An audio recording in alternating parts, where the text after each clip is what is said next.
Oh, hello. Playa here. So tonight I am attempting to substitute for the great Mike Monty. And I'm going to harken back. I'm going to date myself, Jimmy, to the days of Mickey Mantle, his last couple of years when he played center field for the Yankees. You know, his legs were really bad, around 65-ish, 66.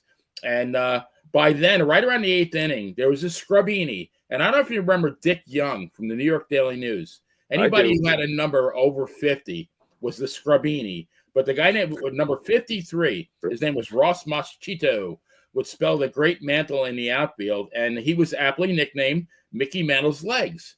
So for tonight, I am Mike Monty's pie hole. But speaking of pie holes, I think I'm going to shut mine and introduce the real star of the show and my fellow baseball bum, Jimmy Pharaoh. Jimmy, how are you? I'm lovely, especially after that joke. What's going on? Man. I got my job's on the line tonight, so... You know, Jimmy. Yeah, I saw. Did you read the thumbnail for this show? Oh, did I? Of course, yeah. Did you see the weight that is on your shoulders? They hurt. My traps are killing me. I got the weight of the whole world on my shoulders. Yeah, hopefully, I realized it was easy for me to read because it's all on you. So take it away. Well, he said, it was a call to the bullpen, so hopefully I'm not Clay Holmes, right? Oh, well, now why would you do that? Then again, you'd be starting for the Mets this year. I don't expect to be Mo, but I'll settle for to be a David Robertson. That's pretty solid, right? David Robertson was definitely very solid. Okay, I will definitely. Okay. That's my aspiration for tonight, David Robertson. But that works. Jimmy, I'm going to open with this clip, and for the moment, I'm not going to say anything because my words will not do it justice. But I know that I can count on you to properly break this down. So here we go. He marches on like, yeah. Oh, I'm promoting my own beer, real American beer. Yeah, look at me. Woo! Yeah, he's such a hero, right? Not. Okay, I'm going to give him my thumbs down. I've given him more opportunities to come back and make us a family and try to, I'm sorry, it's so sad. And it's been 20 years and I'm still this sad. Somebody please explain that. I don't know. It just doesn't get better. I do love living alone. I don't ever want to be married again after him. Trust me. But, I love my animals, and my lawyers were in cahoots with his lawyers. They had everything set up where they were cashing in on me. Yeah. Half of my settlement went to lawyers and back into the lawyer pot, and I ended up with hardly anything. I worked for 25 years for free, basically.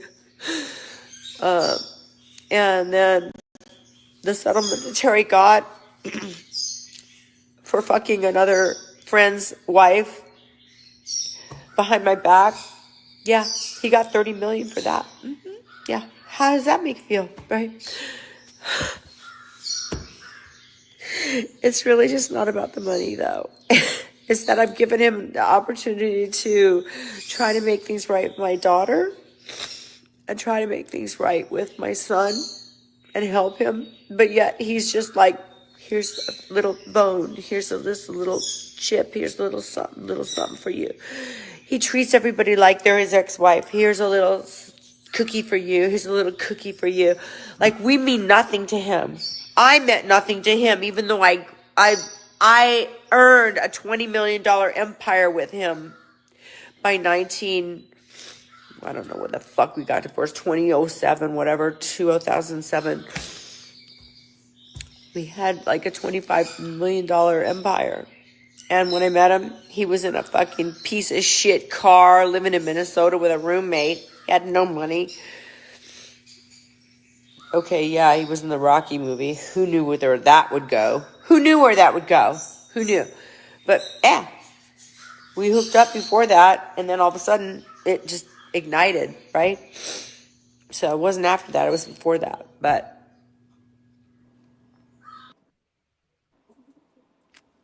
All right. What say you? Why do you go public with something like this? Thank you. Can we start with that? Yes, absolutely. Why don't you let me reverse roles here and ask you, why do we go public with this? I mean, why? I have absolutely no desire to air my dirty laundry in public. Zero. I want to keep my privacy. I want to keep my privacy. In my wildest dreams, I would not reveal. I mean, I would tell people about my problems, my close friends, the people who I know can help me. I don't want anybody else to know. So I don't get it. I definitely sense real pain. I'll tell you that. She's definitely in pain. She looks like a train wreck. Honestly, What were I don't know what those things on her chin were. No idea. She might be picking at her skin from nervous Almost looks habit or something. burns. I don't know what they are. Yeah. I was just very alarmed by how she looks, and she's definitely in pain. Let's be honest, we don't know the full story. We never will. We're not Terry Bollea, and we're not her. So there's obviously shit that we'll never know exactly. Like, I don't agree with it. Seemed like at some point she's taking like a very large portion of the credit for everything that he's done. And we both know that that's not true. I think that's the very thing that she's probably mad at him for. She's mad at him for being distant, right, Benny? She was saying that. Well, does she forget that he remarried in 2023? I know she said something about getting the family back together. More importantly, think about the career he had, though, too. I mean, Hogan is a traveler, right? He's a traveler. It was part of his job, right? So I don't know. I don't know how she could not expect him to be distant again, especially after a divorce, because whatever they went through was obviously deeply personal between those two. And Hogan has always been a traveler. So what does she want him to do? Like drop in for like a month? I'm not getting that. She's always known the nature of the beast.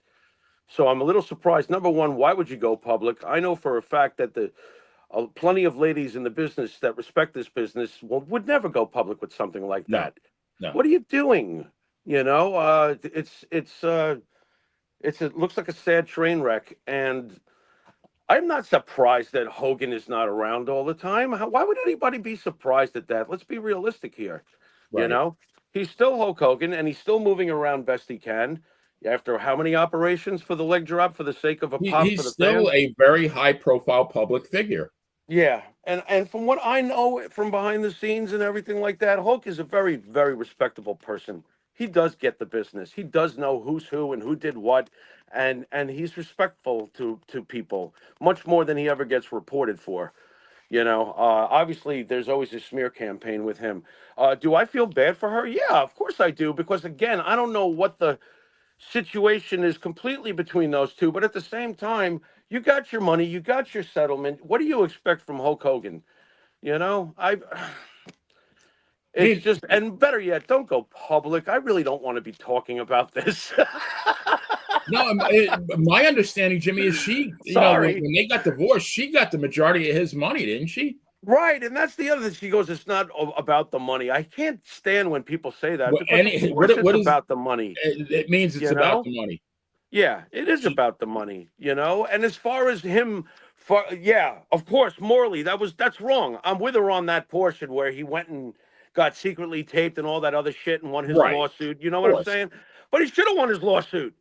You know what I mean? Like that money, yeah. Oh, you know what?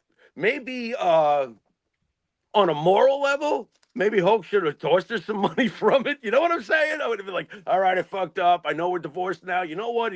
Here's $5 million from the 30. Yeah. You know what I mean? Do something. Maybe. I don't know. Yeah. He did kind of fuck her over and then got caught on tape with it, so maybe she should get a little something morally. I'm just saying. I will agree with you. I mean, I kind of giggled when I first saw it, but then, Jimmy, I mean, unless she's one hell of an actor or actress, wow, there's a lot of legitimate pain there, it seems. I felt legitimate pain. So if she's acting, she's fantastic. But I've never seen her be good at that. That reality show is, it's funny. Guys like Hogan, or in Ozzy's case with Ozzy's reality show, I avoided those shows like the plague. Not just because I'm not a fan of reality programming. I never wanted to know as a kid growing up, when I loved Hulk Hogan and I loved Ozzy Osbourne and Black Sabbath and Ozzy with Randy and his solo career, et cetera, et cetera. I never ever wanted to know what they're like as people because I enjoyed what they were presenting me, right? You know, I loved the music of Sabbath. I don't want to know what Ozzy does first thing in the morning, or if he goes to the can every day at a certain time, or he's arguing with his kids about dinner or whatever. I don't want to see that. You just like his tunes. I like his tunes, and I like the things the pictures I paint in my head when I'm listening to classic Black Sabbath, or living, or kind of like watching a comic book when Hulk Hogan used to do his matches. Right. There's nothing wrong with that. He was a superhero, So I'd like to stick to that, Yeah. So going public like this is never a good thing, and Hogan's always going to be a target one way or the other. He can't escape that. Right. No, totally agree. So I have to add a little something because that's what I do. So okay, and I know, as always, it's going to be in the form of a story. So I used to work with this young lady named Nicole at a job that I loved the job, but I hated the manager there. It was if there's another sequel of Horrible Bosses, that place I work would be there. But anyway, okay. Nicole. Why was he horrible? Why was he horrible? No, it was a she, actually. Oh, why was she horrible? Major nepotism. If you didn't have a certain last name, you were screwed. Ooh, yeah, really? Yeah. Wow, and that's so it's a shame. It was one of the better jobs I ever had in terms of the actual work. But she had a little bird named Booby Cakes, and so of course I asked her, why is your bird named Booby Cakes? Booby Cakes. Booby Cakes. And she said, I think that name would probably get canceled today because booby is the first word. Yeah, I asked her, I said, why'd you name it Booby Cake? She said, because when he was little, he would fly onto my boobs. And, of course I should have said, oh, how sweet. But you know what the next words out of my mouth were, Jimmy? Was, what would you have named him if he flew onto your lap? Instead of your boobies. And she didn't talk to me much after that. But what I want to say about Nicole, what would you have named it? Like Tasty Cakes or something? What do you? I don't know. I mean, I don't want us to get canceled right now. So we're talking about cake. What are you talking about? Oh, well, I mean, I'm just saying, like, it was. I just got us out of that. Go ahead. Yeah, I said, well, what if you landed on your lap instead of your boobies? What would you have named them? But anyway, Nicole, God bless her, went, and there was a lot of bad situations there. I was the business manager, and she was the executive assistant. So she worked directly for the person we loathed. Well, actually, we both did, but. Whenever there was a bad situation, she would say to Jim Cornette, like, what the fuck? And the more stressful the situation, the higher the octave of the what the fuck? And I want to say, after listening to Linda Hogan, I don't think there are enough octaves in the voice range for the what the fuck that was all about. I mean, that was just bizarre. Yeah, I was thinking, I don't know if she hit the Galileo note from Bohemian Rhapsody from Queen, but yeah, I'm following. Or maybe like even the reprise of Cara Mia, which is like way back with Jay and the Americans. Oh dear Lord, Jay and the Americans. I'm old. What can I do? You're really going into the vault there, buddy. Right. Well, and as long as we're on Weird Dames, how about another one here? What? Not him. There she goes. So that's Casey Anthony. She was the subject of our true crime show on Monday night, and but now she is a legal advocate on TikTok. So Jimmy, my question is, if you're going to Casey Anthony for legal advice, you're not only circling the drain, you're already sucked in halfway to China, aren't you? Like. This is, this is typical though. Wow. I just went from like wanting to laugh about it to almost wanting to cry. How on earth does something like this happen, and who follows this? I don't know. I mean, it's this. Maybe. I mean, does she have a large following? I imagine she does. Wow. Yeah. This is like, you know what though? This is like foreshadowing. Okay. Because basically years back, I remember really getting a good chuckle out of hearing that Amy Fisher was going into pornography. And you know what? She probably made money. Oh, I'm sure she did. And it makes me laugh. I mean, after all, we come from Long Island. I mean, when Amy was a teenager and basically almost blew Mary Jo Buttafuoco, was that her name? Basically almost blew her head off with a shotgun because she was having sex with her husband or whatever the hell the story. Now she was doing porn. And I'm like, oh, my God. The Long Island Lolita, remember? That was her name. Lolita, right. Yeah. So when I think of like Casey Anthony, who's obviously way more, I would say she's much closer to Linda Blair's exorcist than Amy, right? When you think about it. I mean, am I wrong? Am I wrong? No, not at all. But you said Okay. who would go to her for legal advice? Probably the same people that sent her marriage proposal while she was in prison. Now, I don't want to like do a self-examination, but why on earth would I much rather talk to Charles Manson any day of the week than this one right here? Well, I'm sure he would have been a lot more interesting, number one.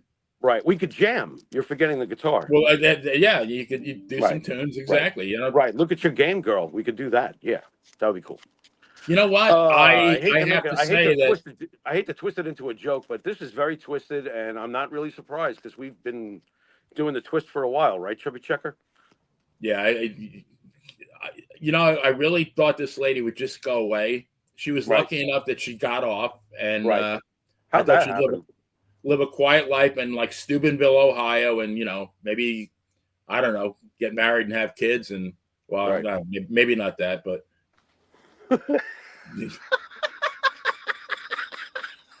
moving on. Maybe not that, Betty. Moving on. So, yeah, now we're gonna get some wrestling. How about that? Ready? Sure. All Why right, not? so, I remember wrestling. We leave the world of bizarre and we enter the world of wrestling. Not really much of a change, though, right? So, no. Tony Khan, you're right there. Now, he recently announced, I'm really interested in your take on this, that the April 16th episode of AEW Dynamite Spring Breakthrough will be their 289th episode, officially surpassing Monday Nitro. And he's making quite the big deal about it. Now, is this guy on dope? Can you compare the two? No.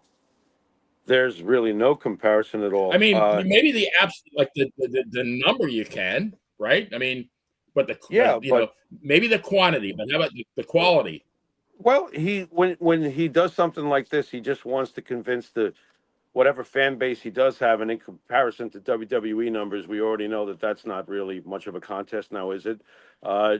He wants to continue to sell himself to his fan base, and hopefully someday get more fans, which is not going to happen until somebody else tells him how to run the show, not the other way around. No, it's an insult because Nitro, after all, at no point did I ever feel during this entire AEW run that Vince or now the current Triple H run regime was in trouble of any kind. Not even once, not remotely. Okay, not my gut read. Never during AEW's creation until present. Nitro was the show that, and doesn't Mr. Bischoff have that program? What is it, 83 weeks? I mean, that was the show that actually did the impossible. We always tout Vince for the birth of WrestleMania and everything that led up, but somehow in the middle of all of that greatness, historically, there was this time period where some other company was able to overtake Vince. This is an insult to Eric Bischoff that Tony Khan would be celebrating something like this. This is an insult to Ted Turner. This is an insult to the NWO. This is an insult to Goldberg. This is an insult to Scott Hall and Kevin Nash and the Outsiders and all the other Harlem Heat and all the other great things that happened and were born and created and birthed under WCW's banner as far as main event guys. Sting as the Crow. What the hell is Tony Khan on? It's not dope, my friend, because dope traditionally is known as the definition for pot, marijuana. He's not on that. He's on that white powdered stuff and thinks he's in the 80s or something like that. I don't know what's going on, but he is lost and clueless. That this is a historically irresponsible statement on his behalf to push this shit. Nope, not buying it at all. If anything, I compare AEW, and I think they've done better. a little bit as far as being able to like fill a Wembley Stadium or something like that, as they have done, or they did it once, right? They had one really good show there, right? And maybe even then they didn't fill it. They might have gotten 50,000, but they got 50,000. They probably comped that stadium, I bet. Right. But they did get more of a draw than what TNA in its top form was getting. So I mean, he's got the money that TNA probably never had anyway. So to me, if he's more in the conversation of the Spike TV days with TNA and Samoa Joe and AJ Styles and Kurt Angle and Sting and and even then, like the names I just mentioned, it's just I'd rather watch that. To be very honest, I'd rather watch those days. Like if you ask me if I want, rather watch AEW or whatever, or go back and watch some of those matches. Yeah, I'll take a young AJ Styles and Samoa Joe and Kurt Angle, by the way, whose half of his career was amazing, but it occurred in TNA. That's a true statement. It's a true statement. Sting had plenty of career left, and a lot of it was in TNA, obviously. So, no, he's probably not even that. At the end of the day. I heard something, and I'm not sure if it's true or not, but I heard that the lowest ranked episode of Monday Nitro still drew about 400,000 or 500,000 more than the highest of Dynamite. I believe it. No, I do believe it. They even at the end they still had numbers that I bet you most companies would kill for today, like you just pointed out. They have they had the numbers.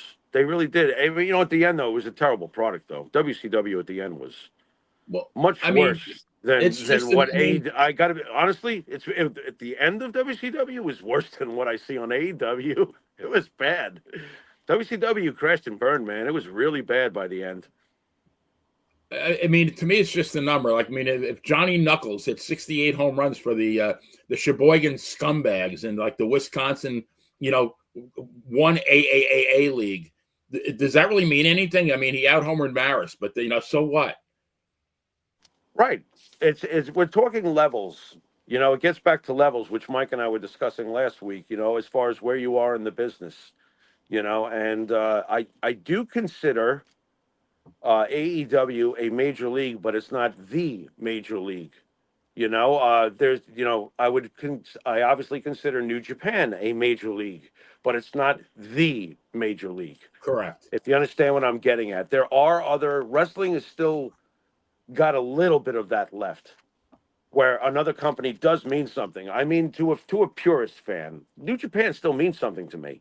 Okay, if you're a champion in Japan and you haven't come over here yet, I'm paying attention to you because a lot of guys have come over there from Japan and come here, and it's happened more and more recently. Obviously, Nakamura kind of like opened the door for some of these guys to come in, and most of them have gone to AEW. Obviously, I love watching Nakamura. I really feel like they could have done a lot more with him. Nakamura, I became a fan of Nakamura before he got here. I was a subscriber to New Japan. I didn't understand the word the announcers were saying, and I didn't care because the excitement level and the professionalism was there. You could hear it in the tone. So to me, I was listening to it more like music. Since I couldn't understand the words, I was listening to the emotions, and the announcers were great. And along came Nakamura. He came out, and I lost my mind. I thought he was just unbelievable. He was such a superstar in Japan. I can't stress that enough. He was the shit. He was, you have 80,000, at the Tokyo Dome, and for their big WrestleMania that they have every year, Wrestle Kingdom, and some of his entrances were just so. When he was coming to America, Benny, I don't know if you know this, but his last Wrestle Kingdom, it was public that he was leaving and coming to the WWE. And he came out like the Statue of Liberty. Like he was basically dressed like this. He had a crown and everything. It was just, I'm telling you, it worked. The fans were like, oh my God. He was leaving, but they weren't mad at him. They were actually excited for him, that he was coming here. And he didn't shy away that he was leaving. He came out with the Statue of Liberty thing going on.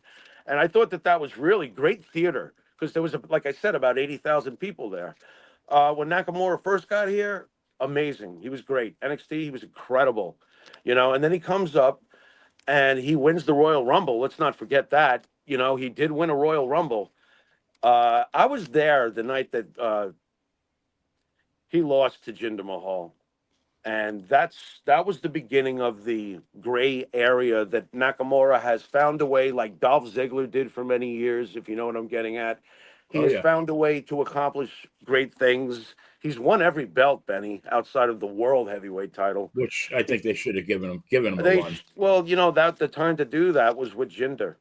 And Right. I'll never forget it. It was at the Barclays, and the place was obviously sold out, and the building was on fire for Nakamura. They wanted so badly for him to get. The timing was right. The year before, at the Barclays, he had won the NXT championship, so it made sense. The fans wanted it, and in a booking level, it made sense. And Jinder won, and the air just left the building. I'll never forget that. And I thought to myself, that was a dumb decision. But history is history, whatever. I don't even really think it was Jinder's fault. Jinder was a pretty good villain, but he was shit in the ring. Yeah. Gave it a good shot, but he was fine for the character he was trying to get over. He was fine with that, but he was just shit in the ring. It was like, ugh, Jinder. Yeah, when he started beating Randy Orton and guys like that, it's like, this isn't going to work for me. You didn't like the Punjabi prison match? What's wrong with you? The Colossus. Was that the hold he had? The Colossus. Yeah, it's short for colostomy because that was terrible. Oh, it was awful. So 3MB. How do you get over 3MB anyway? The guy was in 3MB. I forgot about that. So, Jimmy, at the risk of beating the proverbial dead horse, I think that was the title of a porn movie I starred in, actually, Beating a Dead Horse. Wilbur. I don't know if you saw Cena's promo on Monday night from Glasgow. Yeah. And I know you've been very vocal in favor of his heel turn, and I'm starting to get the psychology of his promos, but I'm still waiting. Shouldn't he be connecting the dots between him and being in cahoots with The Rock? I got to say this, though. Last Monday night show, I think it got 3 million views, which is pretty much double what they were getting at the end of '94. So something is working. Yeah, something is working, and I also find it interesting. I got to throw this in that main event Jey Uso, who was like on fire before John's heel turn. It goes to show that John Cena is just all-encompassing. Whether you love him or hate him, anything he does will overshadow and absorb everything around him. And are you noticing that, Benny, that the Jey Uso Gunther thing is falling less and less? It's like going to the wayside no matter what happens. And it seems anticlimactic that somehow Jey will win, but I don't feel the push or the passion right now. John and Punk in general right now have taken everything over. Okay? As far as the way they're dominating the shows, as far as the impression and the coverage after, like you just pointed out, all these eyeballs that are tuning in, they're tuning in because John Cena still has it. And I love this heel turn. It's fresh. I've wanted this thing for years. His delivery, his scowl, everything he's saying. And by the way, the whole Rock thing, what is it, time for us to grow impatient? Are you kidding me? One step at a time. He could do this for a few more weeks and I'd be happy. I love what he's doing. And what he's doing doesn't make me go, well, what about your relationship with The Rock? Half of it doesn't need to be explained to me because The Rock and John are from what time period? The past. What do they resent? What do they resent? Today's champion. But it could be nothing more than that, and I would be okay with that. It's two veterans going, fuck this new guy. You know what I mean? John's on a mission. I love that he said, I'm going to take the belt home with me and retire. And all you guys are going to go have to make a new toy belt. Dude, that's great. But you know what I like, Jimmy, is the fact this reminds me of Bob Backlund in a way, when Backlund turned heel, because really when you thought about it, most of the things that Backlund said were absolutely true. And I think John is doing more of the same thing, isn't he? The fans mistreated him for years, and now he's calling him on it. I can't put. Are you talking about when Bob went to Mr. Backlund and started flipping out? Yeah, Backlund's heel turn when he became. That I can see, but John is so much bigger than that. That doesn't even. the enormity of in real business life, what John has taken on and how he's doing it under this kind of pressure is similar to when Hogan had to ponder behind the scenes as a real person who had a real business on the line and a real brand, his own brand that he had built for years. Just like John, can I do this? Can I really pull this off? And that to me is like, what Backlund did. Sure, he did a great job at it, and yeah, in premise, yeah, it's similar. But as far as the pressure, the real pressure of being John Cena, the way it was the real pressure of being Hulk Hogan, to make this decision and finally pull the trigger is enormous. Enormous. How many other guys have had a heel turn that really, really, really sent the world into an absolute fucking frenzy? Okay, Hogan changed the wrestling world when he turned. John, look at all the attention around the world. This is going to TMZ. This isn't just going to, this is a big deal what John's doing. I'm witnessing a kid that I work with, great guy, loves John, grew up with him since he was 5. Dude, he is glued to this emotionally. He's still trying to get over that John has done this, But at the same time, he knows that wrestling is what it is, and he turned to me the other day and he goes, "You know what? Because I played him the I'm going to ruin wrestling that John just recently said that was so epic before Cody came out. And I played that for him, and he was like, man, he's really doing this really well. I'm going to be glued for the first time watching wrestling in a long time for the rest of this year while John's still around." I was like, there you go. There it is, Benny. You know how many of those are out there? A lot. Right. A lot. Because some people were 5 years old, like Josh was when this guy started, Yeah, I mean, we never. I mean, the guy's doing his, Mariano Rivera, like, he gets a rocking chair in Kansas City, and all goodies in Milwaukee. We expected that, right? And we thought maybe they'd throw him a bone and maybe give him the title so he could get number 17. But I never expected this. But I am absolutely amazed at, number one, how he has embraced this, and number two, the reaction he's getting from the people. Oh yeah. Yeah, and I love how he points out their profanity with a stoic face. He's like, you respond to me with profanity. I think that's great. And by the way, are there any little kids in the audience anymore? Because if there are, they're all hearing these sorts of chants. I mean, I hate to sound like Mr. Rogers, but boy, have times changed. What the heck? Yeah. F you, Cena. F you, Cena. Shut the F up. I mean, are there any kids? I got to start looking more at the crowd. I mean, my God, what's next?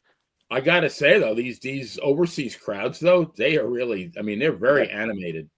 Yeah, they are. Well, they don't get to see the WWE often like we do. This is very special when the WWE comes to their country. Oh, they're definitely maxing it out. It's a big deal. The first promo, I'm thinking, like, what the hell is he doing? Like, he attacked Cody. He's in cahoots with The Rock, and all he's doing is, crapping on the people. And then, like, after I watched the second promo, I was like, you know what? I get it now. I got it right from the start. I was hoping that he would become a heel. Look, Cody is Backlund to me. He really is. I mean, it's tweaked, and it's also Dusty Rhodes tweaked. Obviously, I think it was very brilliant of him to dye his hair blonde and go with the American Nightmare thing. That's really, really quite brilliant, because it's almost like looking in a mirror. You see the opposite almost. It works for him. He's just very much a predictable good guy. You know what I mean? Like, Backlund seemed to just go through his opponents. It was really annoying, and that's the vibe I've gotten, that he really is the people's perfect champion, isn't he? He's presented that way. He's like the perfect face. Oh yeah. So for John over the years, who's been the company's perfect face to do this, I was like, this is great. I think it's great. I would not have wanted to see the good guy John Cena versus the good guy Cody Rhodes. So it does make sense. It does make sense, And if it had been good guy John Cena against good guy Cody Rhodes, guess who I'm rooting for? I'm rooting for Cody. Oddly enough, I am. Because I was never a fan of good guy Cena. But now that we got this John, I'm much more interested in the match, and I want John to win. I'm all in for Cena, and Yeah. but I would not be surprised if he doesn't win because No. I mean they are onto something here. I think they're going to milk this for all it's worth. So why Right. you know It might be the thrill of the chase, but keep in mind though, the thrill of the chase is usually reserved for the face. So that would be weird. Would it work? Yeah, because John can make anything work. And would it make sense? Sure, why not? We can milk the cow. If it's working, it's working. You know. How do you think if John doesn't win? I feel like Ric Flair is going to be involved here at some point. I don't. I understand. I understand Ric Flair is, a bit of a train wreck nowadays, but I can see Ric Flair trying to prevent John from winning that belt during the match. Can't you? Like, he does a little run in or not run in. He's not going to run. That's for shit sure. But you mean a hobble in yeah, like I could see him at ringside, like tripping him up or doing something. You right. know what I mean? How would John lose the belt? Was he going to lose fair and square to Cody? No. Well, if he does lose, it's not. No. There's no way it's a clean loss. Right, right. And it's funny. Back in the day, did Backlund need to defeat his opponent with some sort of shyster job? So I guess he's not so much like Bob Backlund in some ways, huh? Right. But yeah, I mean, because right now I am so invested in this whole thing that I don't want it to end right now. I mean, I wouldn't mind if he, right. he suffered a tainted loss at Mania, so they could prolong it maybe into SummerSlam, and maybe then, at some point they probably have to pull the trigger and give him the belt. Right. But and I thought it was too soon to do it when they did it, but now I get it. I mean, like they probably realized what they had. And they thought, like, the sooner the better because we're going to make a lot of money doing this. I think it was in the plan all along. I don't think John came back, won the Rumble, and then they decided, hey, this is what we're going to do. I don't think so. I think that this was in the game plan all along. What is too soon? It's kind of funny. How long did it really truly take Larry Zbyszko to prod Bruno into the match? How long? Couple of weeks. Thank you. Okay. So it was. Now keep in mind, and that's what I'm pointing out. Keep in mind that the Royal Rumble occurs in January, and WrestleMania occurs when? April. Right. It's months. It's months. So do I think that if this is being rushed? No, I think this was in the plan, and it's working for me. I'm not thinking it's rushed. I'm not looking for holes ever. If I organically feel like when I'm watching something, it's organically working. This is working. I'm not going to be looking for little potential loops in this storyline. This has been great. Leave it alone. It's fantastic. To me, the amazing thing is we're talking about a guy really who for like the last 7 or 8 years really wasn't very relevant, right? And all of a sudden now he's front and center again. John is always relevant. If you understand what I'm getting at, as far as what's happening right now, I agree. But anytime John would show up, you still know that anything's possible because it's John. Like when Undertaker would show up less and less, right? He'd show up less and less, but anytime he showed up, it was like, oh boy, it's a big deal, right? Absolutely, something big's gonna happen. It's not at the stage where, sadly enough, where we knew that Flair could no longer be presented that way, where we knew that Hogan no longer could be presented that way. Cena is still. Look at the guy. I'm sorry. Does he look a little older? Of course he does. But does he look like a fucking statue? Yes, he does. Stop it. Leave it be. This is a great, great heel turn. It's way up there on the list. Mike and I did the greatest heel turns recently. It's way up there. It's a big deal. I'm going to be paying very close attention, just like so many people that have loved or hated him for the last 20 years. It's a big deal. Right. No, I agree. So I got to give a quick shout out. My sister, Joy Scala, is in the chat room, and she said, "Hey, Pharaoh and Playa, I agree with everything." Where did it go here? I lost it. Oh, here it is. I agree with everything Playa says. He knows this sport expertly, and thank you, sis. I love you. There you go. But it's funny. We were telling this story. I told it with Nikita last night. Did I ever tell you the story about my magazine collection?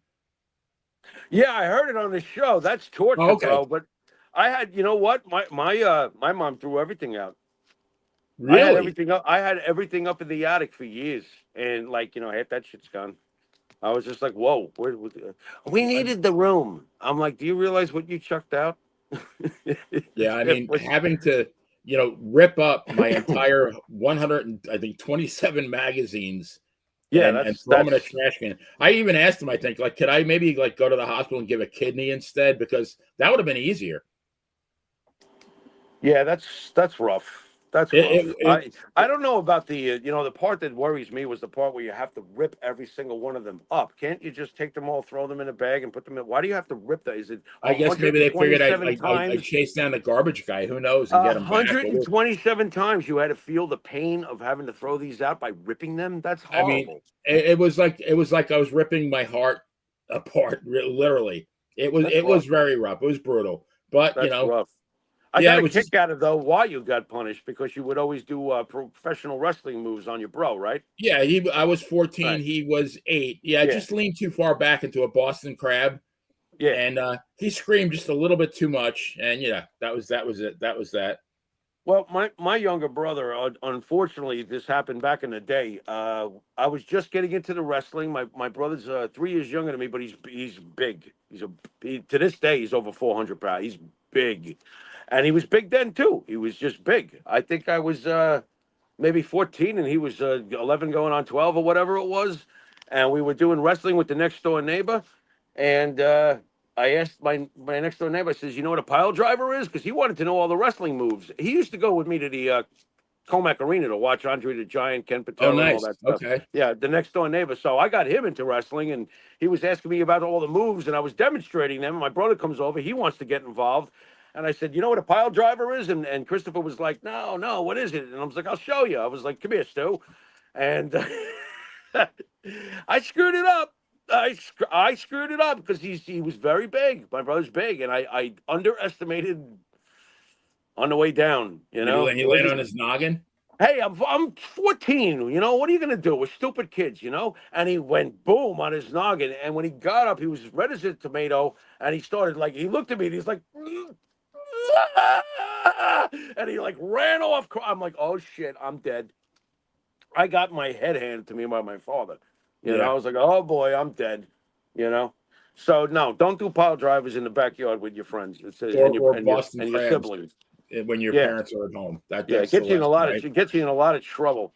Oh yeah. Oddly enough, Mike and I used to kill each other all the time doing wrestling. Did you did the backyard wrestling thing? But we were good at it, though. Yeah. Backyard wrestling. Now, wait a minute. First of all, backyard wrestling requires a ring. Okay, I'm talking about two kids that would go out there when it's cold out with the ground in New York in February. You know how hard that is, right? Absolutely. You know how hard that. Okay, and tree roots coming out of the ground and stuff. If you're not careful, you understand what I'm saying? And we would go out there and murder each other, but we never ever injured each other. Oddly enough, we killed each other, and we felt it. But afterwards, we were somehow we got through it. We didn't, nobody went to the hospital. Is what I'm saying. That's a good thing. But That's a it's good not thing. backyard All wrestling. right. It doesn't have a ring. We were like, no ring. You were just beating the crap out of each What do other. you So what do you call that? here's one of your Grassroots? favorite guys, Jimmy. Oh no! What about him? Yeah. All Oh. right. Well, he was busted open, and he was Who's he mad highly at critical. now? Who's he mad at now? He is well, not really mad, but he's critical of Tiffany Stratton's That's recent confrontation with Charlotte Flair. And here's what Mhm. he said: "What about that side-by-side, back-and-forth verbal battle the other night on SmackDown would make you believe that Tiffany is ready for Charlotte Flair?" Bully said it was night and day between the two. It was not a very good night for Tiffany at all. I honestly believe that Tiffany is flustered and she's nervous. It's written all over her face. Well, no shit. She's what, 25 years old? Right. She's on her way up. Charlotte Flair's what? I think she's 39. She's been doing this for like 15 years. Right. Why would you expect them to be equal? First of all, he's correct that she's nervous, and like you're saying, Well, hell yeah. that's obvious. Okay, I would be nervous too. The mistake see what he doesn't say, and this is what I took from watching it. The mistake was the side by side. Why was that necessary to do that. You don't get the personal feel when you do that. Okay, when almost any time that is shown, a side by side where one's talking to the other, always falls flat. This should have been done in the ring with microphones face to face, and I think that would have allowed, who clearly is at a disadvantage, Stratton, because yeah, she's nervous, and yeah, this is a huge opportunity for her. You need the live crowd for that. You need the two of them to go back and forth and let the crowd feel out what's going on, and let Tiffany learn a great face to face with that. Let that happen again. The side by side shit, I don't care if they did it to keep them apart or whatever. Doesn't work. Doesn't work. So she's already at a disadvantage. And they were talking over each other because that's what can happen when you're not in the same room with somebody. I mean, shit, you see it all the time. You see it on every podcast you watch it because it's human. It happens, but it was happening a lot during their exchange. I'm like, oh, geez, this is rough. I thought it was rough, and I didn't think it was really fair to either of them. I would have much rather have had this be in the ring. Let the two of them jaw back and forth in the ring, because what they were saying could have been much better in the ring. So, And I got a fighter plane flying over me. I don't know if you hear that. I hear it. Wow. Yeah. Well, we're right by the naval base. Jeez. So I feel the Pharaoh is safe over here. Pharaohs require naval bases where they live. You know that, right? There you go. Yeah. I mean, I think Charlotte's job. I don't think Charlotte's going to lose to her at WrestleMania. Honestly, I think she's actually going to win. But I think she's, her job is to. I mean, she's at the point in her career where she's going to start, lifting these, these younger, inexperienced talents up, and I think that's what she's going to do. But I mean, I would expect that. I don't expect Tiffany to have the same level of poise as a Charlotte Flair. I'd be shocked if she did. Right. Look, I think that the match itself is probably going to be very, very good. That's my expectations, that it's going to be very, very good. If the match turns out to be very, very good to great, no one's going to remember this side-by-side promo. Right. These are the earliest. These are the earliest days in the hope that Tiffany Stratton is one of the next big stars. So, and I think that's entirely possible. Mm-hmm. Oh, I definitely think that's possible. But a side-by-side didn't do anybody any favors in that exchange. It's a shame to me. I would have much rather seen face-to-face with the crowd going nuts. Absolutely. So J.A. Will wants to know, is Monty doing okay? Yes, Monty will be back. Don't worry. You only got me for one night. He's probably eating steak right now. Don't worry. He's probably doing a lot better than we are, actually. that would be my guess. I got a cup of coffee. He's probably eating a prime rib right now. Yeah, I got a Czech Diet Cola. Yeah, there you doing go. Great. Go on. All right, so we're going to continue with the women here. So Alexa Bliss comes back during the Royal Rumble. She gets a huge pop. She gets pinned by Liv Morgan at Elimination Chamber. Now she's gone again. So I thought maybe she would be the co-leader of the Wyatts. But, I mean, where are they? What happened with them? Well, the one obvious problem is that the whole group are second-tier players. True or false? Yeah, even Uncle Howdy, the main character, who was that? Bo Dallas, and what did he ever do? So when you start with that, if you're going to really push it correctly, you have to establish Uncle Howdy. How do you establish Uncle Howdy in today's current wrestling landscape? Who exactly are they going to war with without it me feeling like a comic book? Right. It was a nice instant gratification thing when they did it, when they first debuted, but, and Mike and I talked about it at the time that they debuted. What's the long-term plan? Does this gimmick have staying power? How are you going to present them in the ring? We're not really seeing anything. I don't think they know what to do with them, because it is so outlandish, especially in today's landscape. It's like, what are you going to do with this? Bo Dallas needed to be pushed. If you're going to bring this back and you're going to invest all this stuff, then you needed Bo to at least be taken seriously. And I've already seen him pinned. Haven't you? I think he's been pinned already. I was like, so, yeah. I was like, okay. Bray Wyatt would never have gone for this kind of thing, so I think it's kind of sad. This is all supposed to be in memoriam to Bray, and it's falling flat like I suspected it might. Alexis comes back. Okay, that'll be a nice pop if she comes back with them, but then what? We're right back to then what? Yeah. What do you do with them? Who's their fearless leader? I supposed to be Bo Dallas. He's not. He's not giving me the vibe like the Undertaker with the Ministry of Darkness or Bray with the Wyatt family. I'm like, Well, okay, and the other thing is, I mean, who do you feud him with? Because you gotta take like 5 or 6 other guys out of the mix, right? I mean, yeah. There's really nothing to do with them. You know, if this faction had been around during Taker's prime, I guess Taker could have taken them under his wing, and it would have been interesting because Taker is there, right. right? So what? There's nothing going on here, bro. It's all pomp and circumstance. It looks cool, you know, but they've already kind of killed it. So I really don't know what to expect from it. And like I said, if Alexa comes back with them, it's a yay! Then what? I mean, she So it's kind a of, I mean, she was, teased the Twisted Bliss. So I kind of thought that would be her next step, but I mean, nothing. right. I mean, does she become the vocal and face piece for this thing? I mean, is she going to be able to somehow get them to?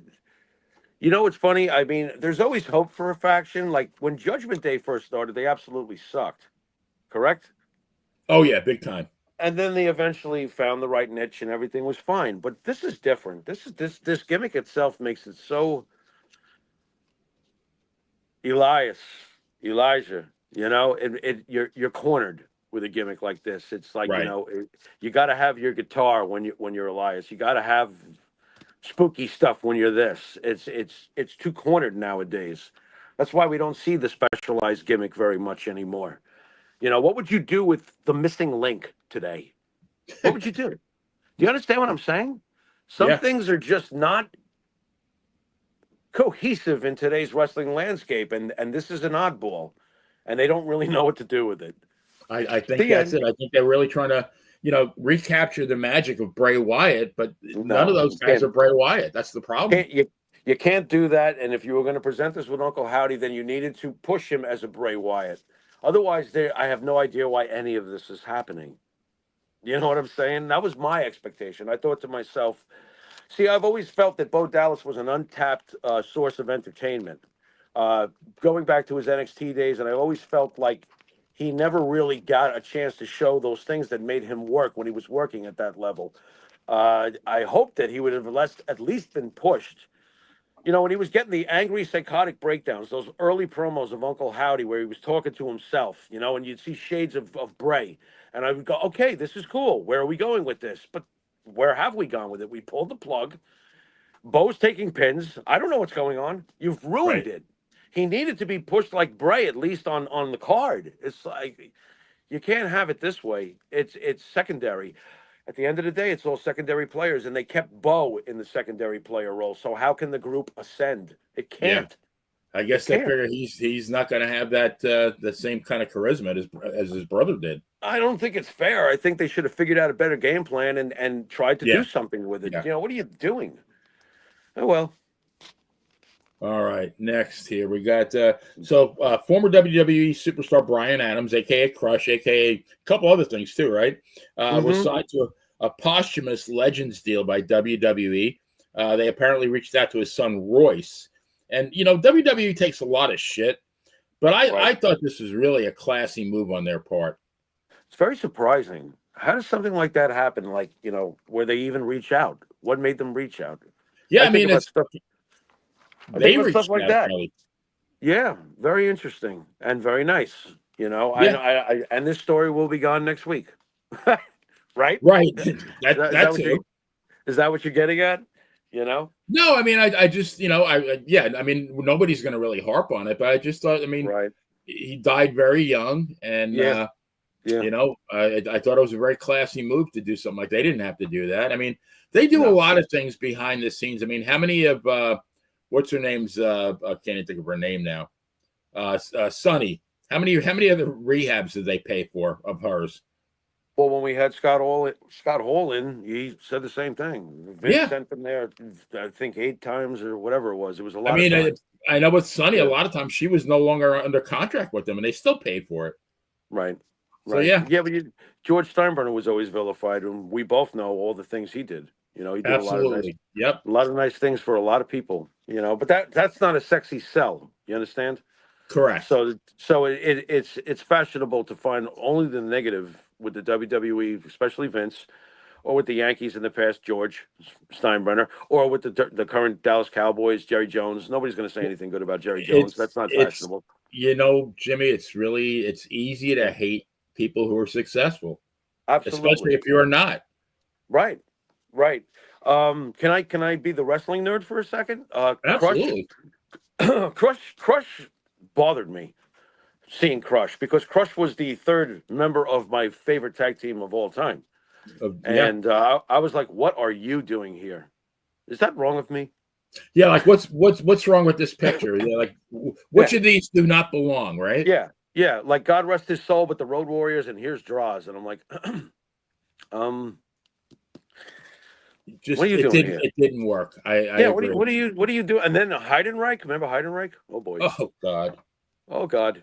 Yeah. Yeah. What's going on? But like, Crush was one of those first times where I love Demolition. Oh my God. And I was like, wow, we don't need a third Freebird. What the fuck's going on here? I like Crush, the wrestler. I even liked heel Crush. You know. Right. Well, but Demolition Crush, no way. Yeah. I think it's a great move. Right. It's a very classy move, you know. Last but not least. All right. Last but not least. Not that guy. And here we go. There he is. All right. Our tribal chief, Roman Reigns. Is it me, or I feel like he's been a bit underwhelming since he got back, made his comeback. I mean, this is the guy who held the Undisputed Championship for 1,316 days, close 3.5 years, right? I mean, that is the longest run since Hogan, and I think it's the fourth longest. Bruno Backlund, Hogan, and then Roman Reigns, and he's kind of taking a back seat. Are they going to bury this guy? Or they're just lulling us into a false sense of security. All right. Can I ask you something serious? Do you really think that you presented it to me that way? You really think that? Or are you wondering about that? I'm wondering, because I'm just thinking, like, I haven't. There's a big I'm difference waiting for that magic moment that I haven't seen yet. There's a big difference between, like, thinking that that's exactly what's happening right now, or wondering about what's happening right now. I am wondering. Okay. All right. Here's why I'm not wondering. When you're the champion, the way Roman was for all those years, and you go away for a little bit and you come back, the ceiling is so high that I don't set it there. I don't. Here's the reality. Roman Reigns is most likely going to co-main event one of the two nights with CM Punk and Seth Rollins. That's my feeling. Okay. He's not being buried at all. Nobody's kicking his ass or getting the better of him. True or false? Right? He's Roman fucking Reigns. He's not doing jobs. He's hey yo. He's Roman fucking Reigns, okay? He's fine. I did not expect right now for him to immediately come back and go after Cody and stuff like that. Let it breathe. There's some great other shit happening. It's called sharing. This is what the guys who have made it in this business at the toppest of the top level do with each other. Right now, Roman is letting someone else breathe. It's John. It's Cody. Jay's got a spot right now. He's pretty damn over. Roman is still Roman. The fans flip anytime they see Roman, and Roman is still important. When you see him, he's doing something very important. True? Oh, absolutely. Nothing to worry about here. Nothing at all. And will Roman Reigns eventually hold a world championship again? Yeah. So I can wait. This is fine. Do I miss the tribal chief running things? Of course I do. That was great. How long did that go on? What'd you say, 3.5 years? That was great. Yeah. Look, if it ain't broke, don't fix it. Well, you know what? Only Cody's great storyline could break something like that. If you're going to break it, that was a great storyline. I went 2 full WrestleManias. True or false? Great storyline, right? So, he's back. Eventually, he'll be the chief again. We got to get there. Yeah, and that's a good point, though. I mean, Cena and Cody are on fire right now. They can't mess with that. You see how they kind of satisfy everybody, though? I mean, if you have Punk, Reigns, and Rollins, it probably will be a co-main event one of the 2 nights. You're satisfying CM Punk if you put him in a main event. Isn't that why he came back anyway? You're satisfying everybody. Everybody's getting their piece. You got to make sure Roman's taken care. He's going to be in a co-main event. Rollins deserves for all he gives up. By the way, you got a problem with Seth Rollins? I got to ask you that. I kind of heard you calling him a drag queen and stuff like that. So I'm going to call you to task on the great okay, Seth so here's Rollins. my point. Right. Well, I guess let me try to explain this. And I said it yesterday that, if I was in 1979, somebody put me in a time machine. I'm a huge wrestling fan. I land in 2025 in an arena, and Seth Rollins comes out, dressed like Liberace, dressed like what? Because his clothes are puffy. I mean, what? Right. I mean, I'm thinking like, as a wrestling fan, I'm thinking like, I'm supposed to boo the shit out of this guy. This is Gorgeous George reincarnated. And for my next number, right? Wish my brother George was here. But Liberace was one talented guy, by the way. But go on. Absolutely, he was. Oh my God, could that guy play the piano? But I just feel like I still, I guess, am enough of a purist that I still like the classic lines of good and evil, and I just think like he's kind of tight walking that on a tightrope with that line. He's a tweener. Okay. Phenomenally talented guy. I don't like his promos. I think they're a bit annoying. It depends.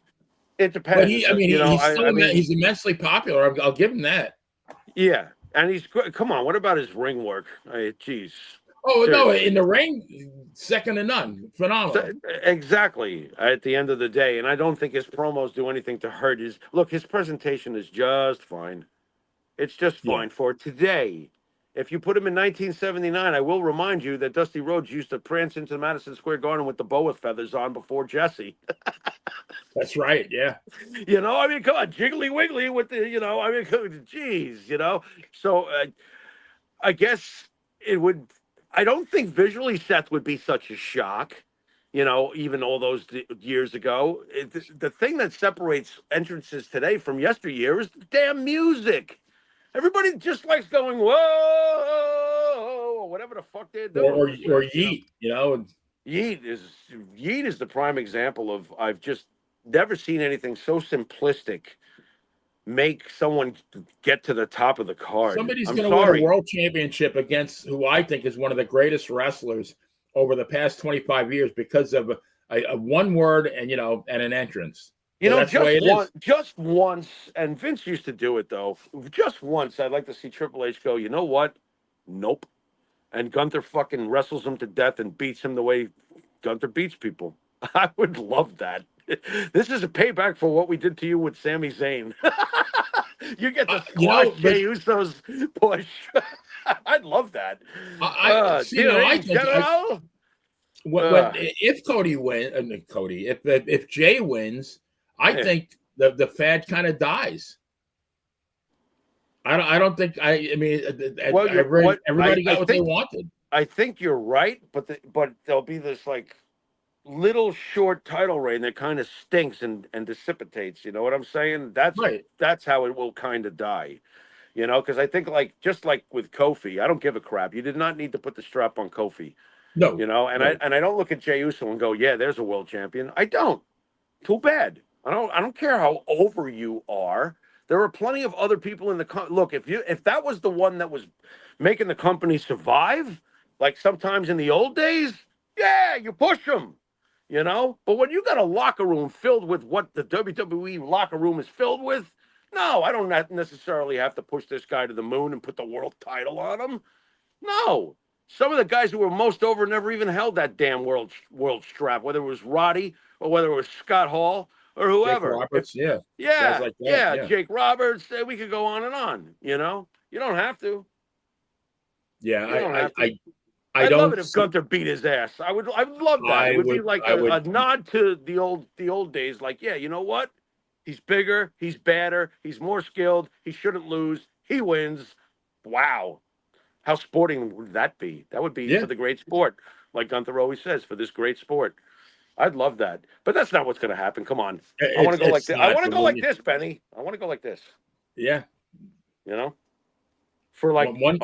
One can hope. Yeah, for like a month, and then Gunther gets it back, right? Wait. Well, I mean, he's known for his long title reigns when he was the NXT European champion. Like even if Gunther loses this match, don't think Gunther is going to be diminished if they intend to keep him around and stuff. He'll be back. I mean, in the world he's had a nice run. It's not like he wins it and then he loses the next. He's had a great run. When he's a champion, he holds the belt, and I think he'll have many more runs. They could have many more runs with him. Let's see what the future holds. But I would like to see that. I love Gunther. Yeah, you and me both. And I'm not a heel guy, but I just think this guy is something. Yeah. But he's something special. He is. He plays his role perfectly. He's a villain. Some guys are heels or whatever. This guy's a villain. He plays the role perfectly. You could put this guy in a time machine, ship him back to 1978, put him in any territory, and he's fighting for the title. Let me tell you something right now. You could put him in an old James Bond film and have him play the villain, and he would be great. He would be great. I could see Sean Connery throwing him off an airplane. Absolutely. The ring general. I sometimes feel like we're like those good friends. We don't have a conversation for 11 years, but then we pick up the phone and chat like it was yesterday. So it has been a pleasure as always, my friend. Same here, man. Same here. Yeah, this absolutely. Has been great. But we talk more often than 11 years, so Yeah, probably maybe not even 11 days. Like maybe 11 hours. But I want to thank everybody in the Monte family who joined us in the chat room, including my sister, RJ Hudson, J.A. Will. Phil was there. What up? Yeah, Mr. President. Lawrence Laza Johnson, who was a huge fan from down under. Nice. Jason Money, the usual Maria, First Lady of Wrestling. Yep. And if I forgot you, I apologize. But we're a family here. It truly is the Monte family, and every week with us is a reunion. Now, the one thing I will ask everybody, like Rick Rude would say, what I'd like to have right now, I want everybody to watch this show, stay up all night, miss work tomorrow, or tomorrow Saturday. No, tomorrow's Friday. Yeah, miss work tomorrow. You miss work. Watch this 400 times so I can keep my job on the channel. Oh, good Lord. So Benny, I got to get this in. Very important next week because I don't want Monty to kill me. All right. Next week, coming off that Linda Hogan video, we're going to be having Brutus and Missy Beefcake on. Oh, boy. Oh, boy. What did Flounder say in Animal House? Oh, boy, is this great? Yep. You got that right. So definitely do not miss that one. That's going to be a doozy. No, siree. So, Jimmy, can you take us home, my friend? You've been watching Playa and the Pharaoh. And till next week, later. Later.